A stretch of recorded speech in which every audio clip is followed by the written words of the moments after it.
Not so long ago, in the 1960s, brave men used to run altered wheelbase funny cars from coast to coast. The point was bragging rights for the Ford guys, the Chrysler guys, and the GM guys.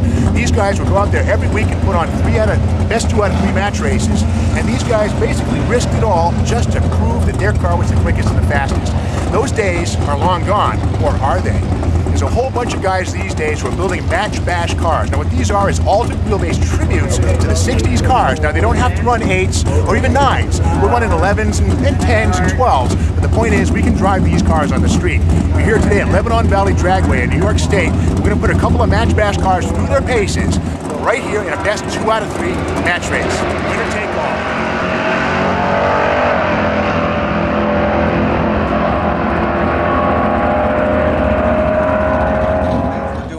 I'm increasing the tire pressure.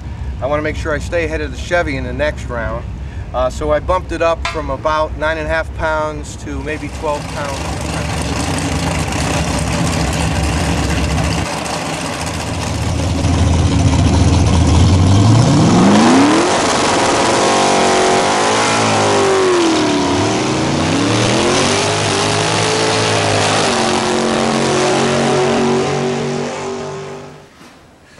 We've seen these cars on the strip and they do pretty good, but remember, today's match bash car needs to be fully streetable. Let's take a closer look at the Wilshire Shaker Nova. Now, instead of pulling it apart for an autopsy, I've made some pictures of it during its construction so we can get an idea of what's inside this thing. I purchased this Nova way back on November 8th, 1997 for $750, just like we see it here. It was a clean California car with much of its original paint still intact. I almost felt guilty cutting it up.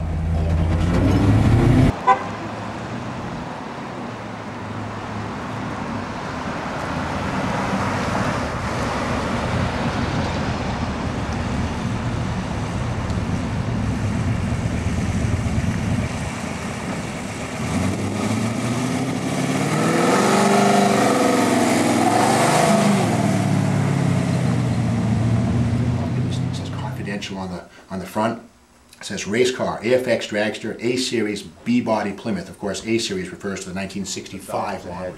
So after the car was stripped, we decided we were going to start on the rear end first. And how come? Why the back and not the front? Well, we felt it was probably the biggest challenge to get it correct. We actually took the original tubs out of the inside of the wheel well and moved them as close to the frame rail as we could and then filled in the gap.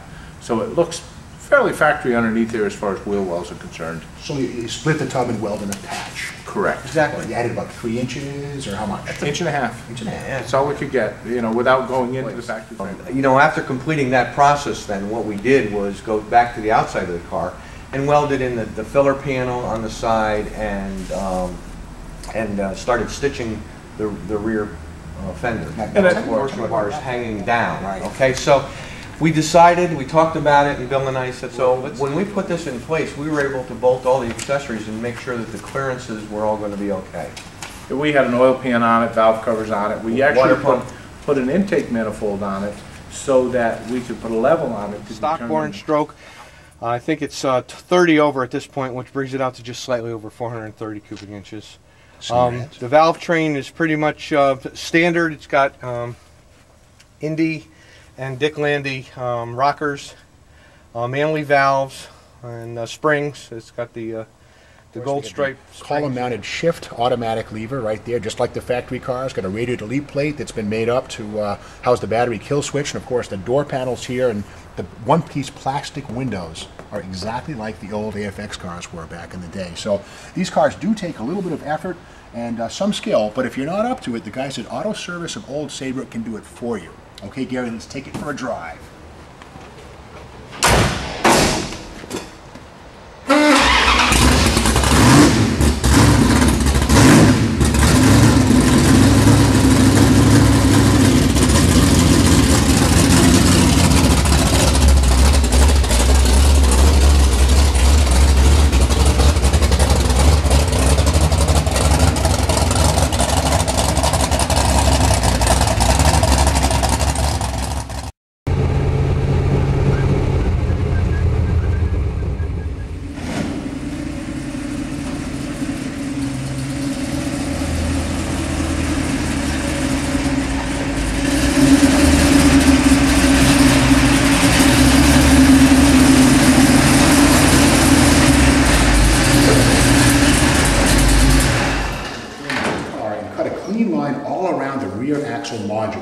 Here it is just before we rolled it forward 1 foot ahead of the stock. The entire perimeter of the relocated suspension module is welded solid to the body of the car, and a simple metal patch panel fills in the void left by the altered wheelbase surgery. We spent a mere 3 days moving the rear wheels on the Rampage. It's a lot inside. In classic Match Bash fashion, we've got the push-button 727 torque flake. In fact, we can see it right here. I haven't finished making the transmission tunnel, and on these early A bodies, they were built for the 904 automatic. It's a small one. If you put the 727 in, you got to cut the floor out. So I'll patch that later.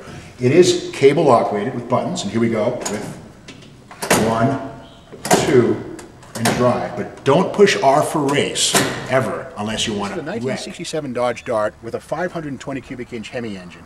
The motor makes over 600 horsepower, and this car has a standard 111 inch wheelbase. Let's see what happens when we try to make this thing hook up.